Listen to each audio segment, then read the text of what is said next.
तो कराची अगर पाकिस्तान को खिलाता है तो उसमें फकत कराची में बसने वाले लोग खिलाते हैं क्या कराची को? अगर कराची में ऑयल कंपनीज हैं तो याद रख लेते, टैक्स यहाँ से कटता है तो उसका तेल जो है वो भिट से आता है, भिट ऑयल फील्ड से, खासकेली से। अगर इम्तियाज शेख की कंपनीज यहाँ पे बैठ के अगर टैक्स की कटौती करवाती है तो कोयला मेरे थर से निकलता है, कहीं और से नहीं निकलता।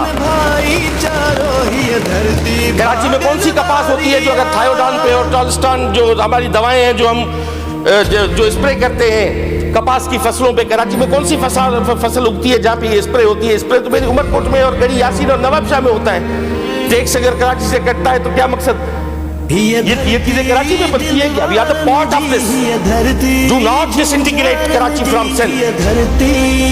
इवन मैं कहता हूँ उसका हो ही नहीं सकता, सर्वाइव भी नहीं कर सकता अगर ये पूरा सिंध जो है पीछे खड़ा ना हो। गुल फुलवादी